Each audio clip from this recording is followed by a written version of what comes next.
Hey guys, it's Dani. Today it is the 1st of March and it is time to look back and see what orchids we had in full bloom in February. Today's video will not contain orchids which are just opening up now, orchids which I purchased with blooms, or the ones we featured on the 1st of February. Reason is, well, you can vote for all of these orchids down below and let me know which one is your favorite. I'm doing a sort of popularity contest. At the end of the year, we're gonna decide which is the most popular orchid in my collection, and who knows, maybe even do more giveaways. This year somebody actually won something just for voting. So I am working on doing more of that, and if you think this could be fun, just expand the description, you'll have a link for voting down there. And with that said, let us get to work because this month will be quite an interesting one.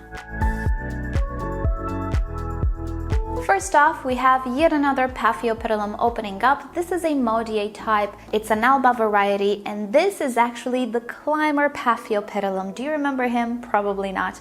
I'll link you down below to him. 5 years ago, I received a Paphiopedilum with a growth on top of the fan. And what I did was split that growth from the mother plant and managed to grow one of the pieces. One of them I gave it away, and I never knew what type of Paphiopedilum it was until today. Well, it appears to be a sort of Modier type. This Paphiopedilum is one of the more common, let's say, on the market. In flower shops in certain regions of the world, you can definitely find it for sale from time to time. I'm seeing that this version is a lot more popular than the non-Alba variety, which has more purple to it. So if you ever see it for sale and you want to buy it, I would say go for it. It's really not a finicky orchid as long as you give it what it needs. Other than that, he should be a joy to grow. The leaves are mottled, so you're gonna have some interest even if this orchid is not in bloom. Do not expect fragrance, but you have to admit it is a really pretty, unusual flower. And the fact that it has this green color makes it even more interesting. As you can see, mine has a very long stem this time. Maybe I shouldn't say this time because it's the very first time it blooms for me, but yeah, I had to pull it out because it was hitting my LED panel and the flower wasn't opening completely. But there we have it, it's incredibly straight. I didn't even have to stake it or train it. And this has to do with the fact that the light is always coming from above, but I really do like the display. Next up, we have the Golden Peacock. You will have the full name of these orchids in the description below. This is an orchid we saw in bloom in December or January, I'm not entirely sure, on this inflorescence. But this one is fading away now, and the second growth, which was tinier, is blooming at the moment. And what a beautiful show it is. I would have preferred both of these growths to mature at the same time, but hey, you cannot have everything. So I think you guys already know this orchid. It is a beautiful orange star-shaped flower with a really nice spotted lip. As fragrance goes, it has a little bit of a hint of something in early morning. This should be a nighttime fragrant orchid if it is, but there aren't many accounts that suggest it's fragrant, so I would not purchase it with the hopes that it will fill the room with some sort of fragrance. To me, it has a very mild, soapy, Brassavola-ish type of fragrance. But what I enjoy more, of course, is the shape of the flower and the beautiful color and pattern it has. That's why I purchased it. Other than that, I have to say it's one of the most vigorous Cattleya types, intergenerics, that I own. So there we have it. I'm not gonna linger too much on it because we saw her in December, I believe. I think she can bloom multiple times a year because this is actually the third inflorescence that I have from it. So I do believe twice a year she can definitely bloom. Next up, Oncidopsis Bartley Schwarz. This is an orchid I almost missed blooming. I totally forgot I had it. And you know why?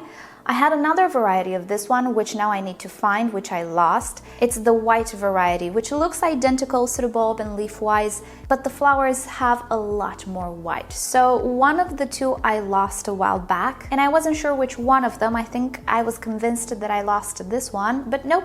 I found it in bloom now, almost missed the blooms. And this is an orchid which is very common here in Europe. It is a beautiful intergeneric which is easier to grow for an Oncidopsis, so don't compare her to the Neliailer. It's not the same thing, although this one has Miltoniopsis in its parentage as well. This one is a lot more forgiving. She has a really lovely scent, pretty mild. It smells like candy to me. It's a sort of fake sweet fragrance to me. I like it. It's a bit nostalgic. It was one of my first Oncidiums that I ever purchased 6 years ago. And even if stressed, as you can see, this orchid can definitely bloom with 2 or 3 flowers, even though she can actually produce quite a few more than this. And now things are getting interesting. Remember a while back I bought a Brassavola hybrid crossed with something orange?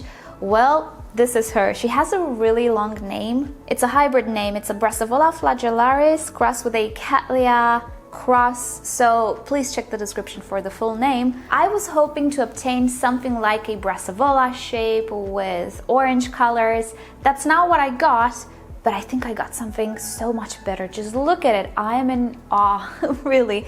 You know what? It looks like the depiction of a vanilla. You know when you get your shower gels or things of the sorts, and they give you either a cymbidium flower, either something like this that's supposed to be a vanilla? Well, that's how she looks like in reality. She has a very vanilla color to it and a beautiful, gorgeous shape. I adore this pulled back shape. It looks so incredibly elegant. The problem is this orchid itself is not very elegant. She tends to spill over the pot. I was considering to put a ring support around it. I'm not entirely sure because I do like this display a lot, but it takes a lot of space on the shelf. So I'm not entirely sure what I will do in the future with this one, if I'm gonna stake it, but I enjoy the display so much. The flowers are also slightly fragrant during nighttime, but it's not like a proper Brassavola. In early morning, I can detect a little bit of a Brassavola scent to it, again soapy, so I would not purchase it for the scent necessarily. It's not something to write home about, but that display and the color is just beautiful, unique, subtle. The flowers are not tiny, you guys. They're about 10 centimeters across. They have this beautiful star shape to them, and also a little bit of a white in the center. Do you see this? A little bit of a contrast there with a beautiful lip. It's just wonderful. I'm so happy I purchased this orchid. There is no picture of this one on the internet, nothing that I've ever found. So I went ahead blindly expecting an orange Brassavola. I didn't get that, but I got something better. I find this to be so unique and so just beautiful. I have another flower spike coming in from the other growth, which is tinier, so I'm expecting 1 or 2 flowers.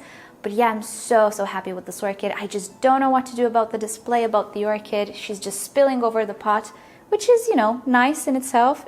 It's just kind of unruly. But yeah, what do you guys think? Leave me your suggestions down below in the comments. Next up, we have a species, Rhyncholaelia Glauca. Yes, it might sound like it's a hybrid between a Rhyncho something and a Laelia, but it's not. It used to be a Brassavola back in the day. It got reclassified to its own little species genera, actually named Rhyncholaelia, which has 2 individuals. This one and the Digbiana, which I have, and it's growing beautifully, is just a little too young to bloom. Let's get back to the Glauca. This one is the queen of fragrances. I think it overtakes the Cucullata, which in my opinion has to be the most fragrant Brassavola, or one of the most fragrant ones. This one takes the cake, but I have to warn you, if you're sensitive to fragrances, this will not be to your liking. The fragrance itself, I think it's kind of picky. It's not one of those, nice type of fragrances. It's like love it or hate it, I think. And it is obnoxious, I'll give it that. I personally love it. I hear it's slightly hard to bloom, being that my climate is very sunny, warm, and all of that. I think she's in her own habitat kind of here. So for some people, it might be harder to bloom. It needs tremendous amounts of sun. I don't keep her in direct sunshine in the summer, but in winter I do. She sits right there next to the glass. But other than that, I think she's a beauty, and I cannot wait for the Digbiana to open, or rather to bloom at some point, because that one has a really nice frilly lip.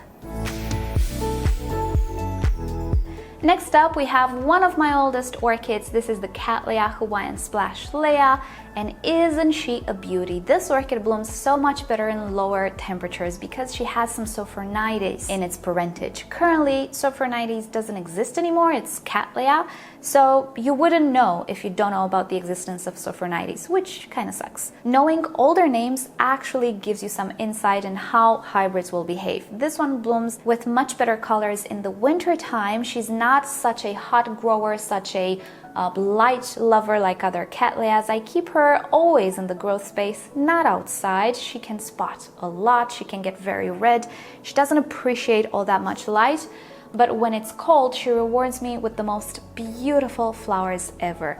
I'm showing you orchids where I actually have them on the shelf, but also B-rolls. Next to the black background, just so you see things more artistically. But yeah, this is where I keep her. You can see it's bright, but it's not very, very sunny.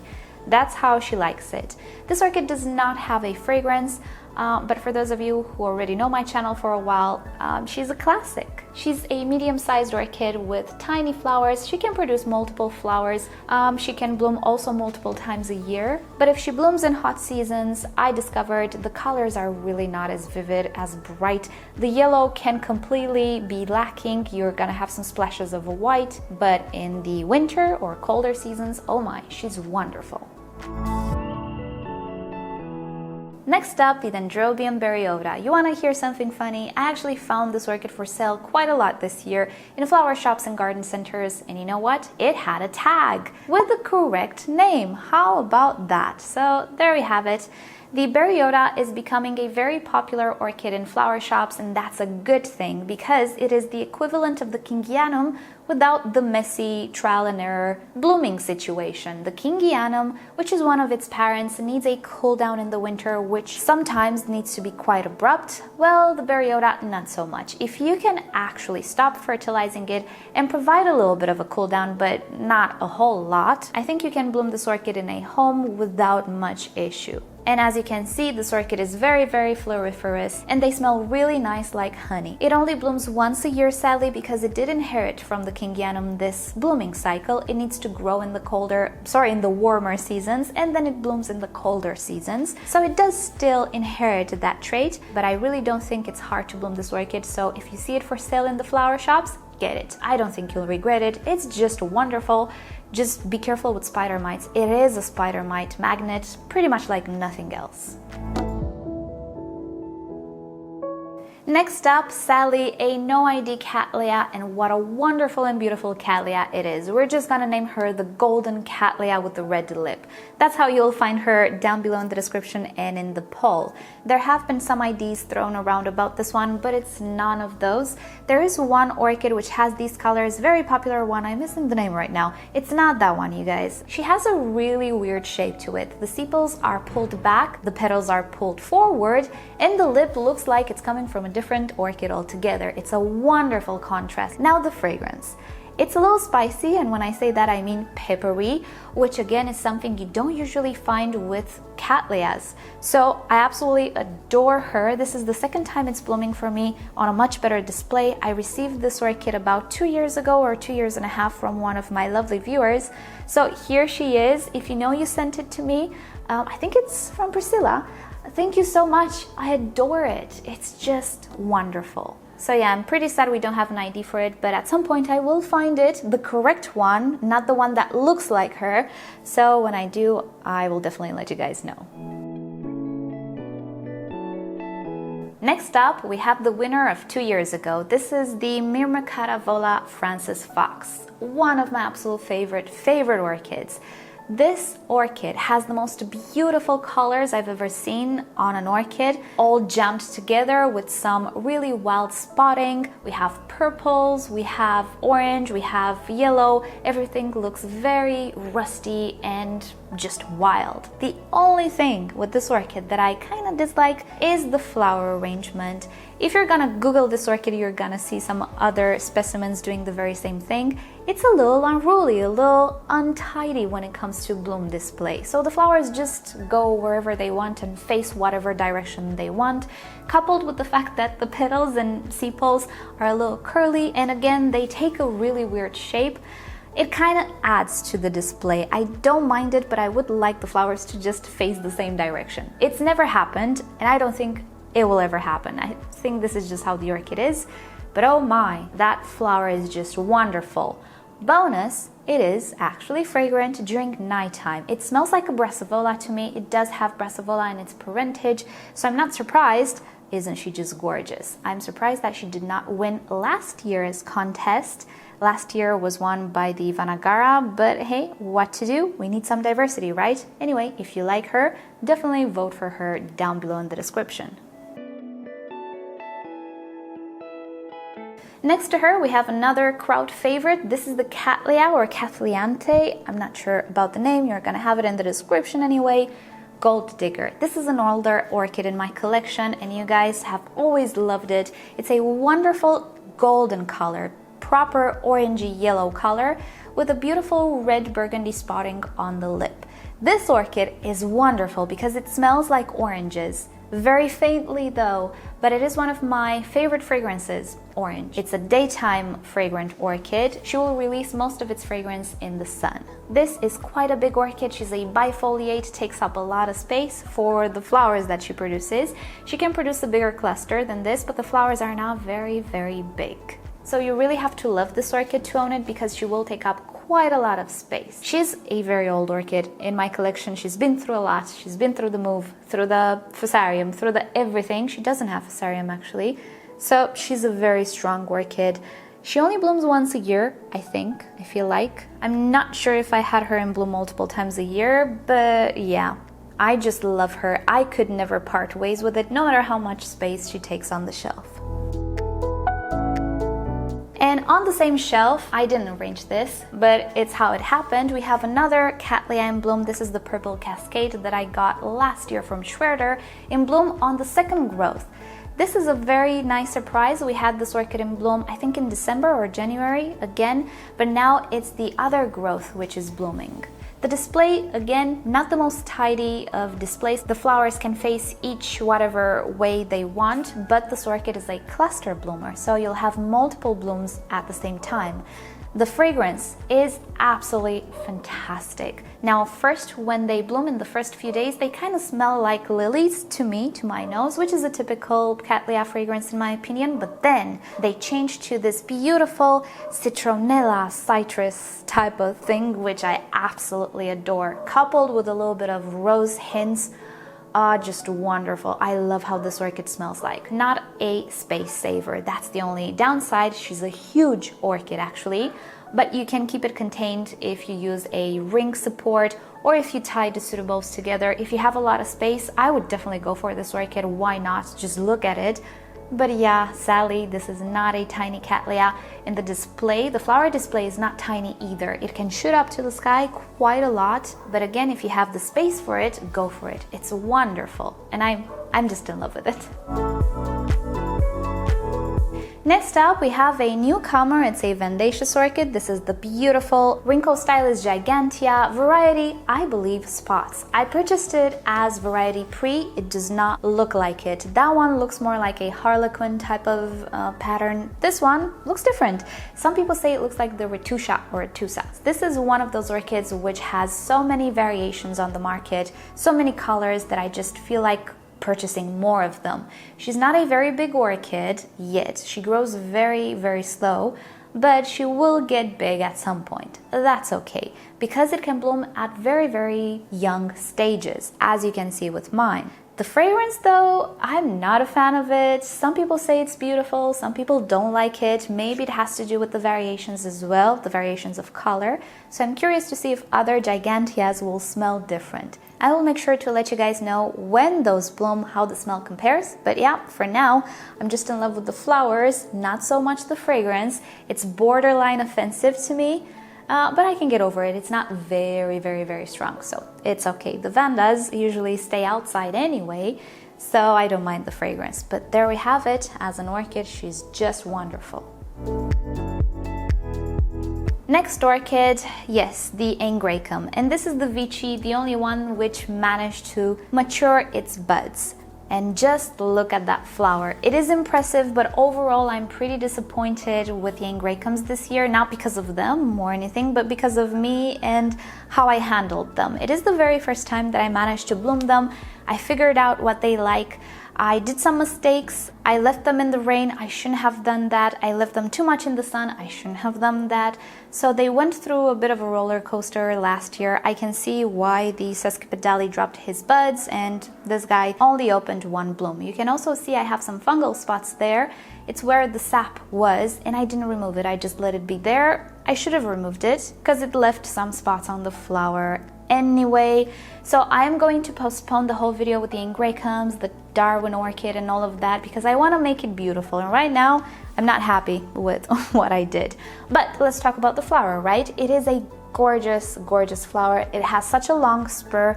I have a feeling it could be longer than this, and it's a nighttime fragrant orchid. Do you think it smells like a Brassavola?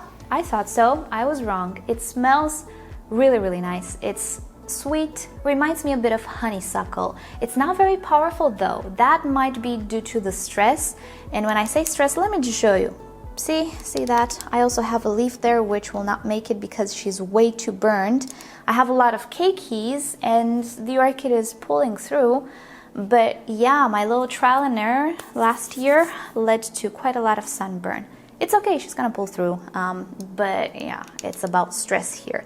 So yeah, the display is not wonderful. I need to work on my Ingracum game because last year was not it. But the flower is really, really something else. It's a pretty big flower. It's a very waxy, very glossy, as you can see, very sturdy flower.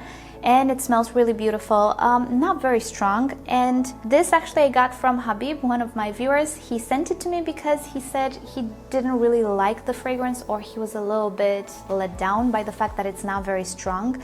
Yeah, it's not very strong, but I absolutely love it, and I love the plant itself. It's a huge monster. It's a very, very sturdy type of plant, so I really enjoy the plant itself, not only the flower, but as far as flowers goes, it's not a success. I wouldn't call it like that, but there we have it. We did get to see a bloom this year, and probably we're gonna talk more about the Ingracums next year. I'm gonna try some different things with them this year when it comes to the outside world, so yeah, we're gonna make a care video later on.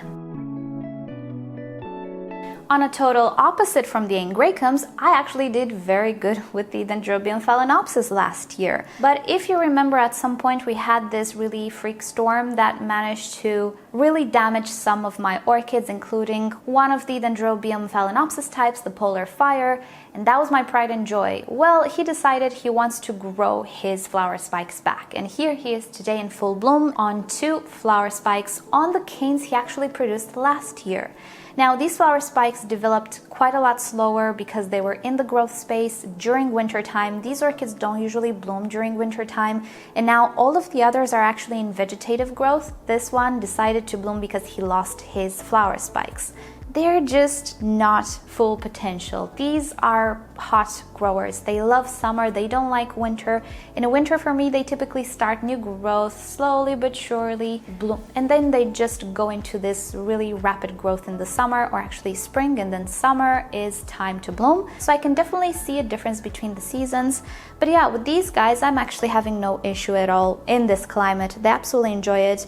But there we have it. The little polar fire who lost his flower spikes is in bloom in winter time. Next up, we have my oldest vanda, the Vanda Procatavola Delight, with an unexpected flower spike.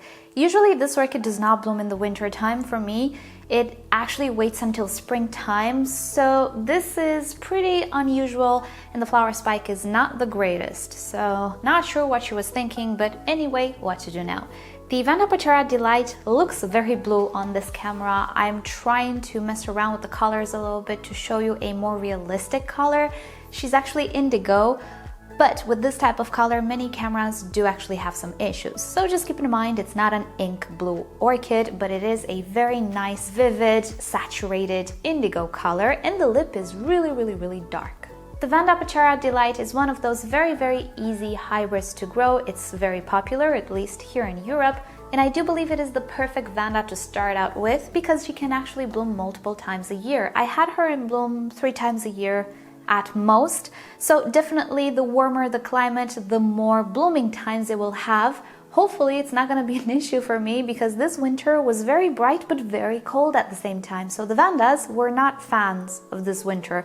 But it's okay, soon enough they will go outside. Returning to the Procatavola though, this is not a fragrant orchid, but the color is just spectacular, and in person it's even better than on camera. It's really not this blue, but you should definitely at least see her once in an orchid show, in a flower shop. I think you will fall in love with it. And lastly, look at that, it's a phalaenopsis. I don't have an ID for it, let's just call it the pink phalaenopsis. How about that? I actually do have some other pink phals, but what to do. This is the orchid we tried the cakey paste with, and everything you see are secondary spikes produced by the cakey paste. This orchid skipped producing new flower spikes this year because of the cakey paste experiment, so what we are seeing are all secondary branches. And I think you can see now why it's not my preferred display, why I like to just cut away all of the flower spikes to the base and then give the orchid a proper summer to grow and wait for brand new flower spikes. It's beautiful, there are a lot of flowers there. It's just not my thing because it has no shape to it. I much more prefer the single flower spikes with the additional branches it can create on its own, but this is not my thing. Anyway, getting back to this orchid, it's not a fragrant orchid, it's a big phalaenopsis, very, very typical. I think you've all seen it around in flower shops. The moral of the story is if you apply cakey paste when new flower spikes should be produced, pretty much in the autumn, you might actually get an abundance of secondary spikes, if this is your thing. If you missed that video, check it down below, I'll add it in the description. We got no cakeys, but we got a lot of flower spikes. So yeah, next year I'm gonna let her take a break from flowers, just focus on vegetative growth, leaves, roots, all of those stuff, and no more experiments for it. But there we have it. If you like the display, vote for it down below. Alrighty, so I think that's about it for today. We're gonna leave the others which are almost in full bloom for next month because already this is too long. So I hope you guys enjoyed this video. Don't forget to vote down below, and I hope you all have a great weekend. And you know the drill, like or dislike this video below, subscribe to my channel for regular orchid videos, tutorials, Q&As, and other fun orchid subjects. And if you like YouTube to notify you whenever I upload a new video, just turn on notifications for my channel. Also, if you're curious about my setup and what I use in my growth space, just expand the description. I list everything there. And with that said, I'll see you guys on Monday. Bye!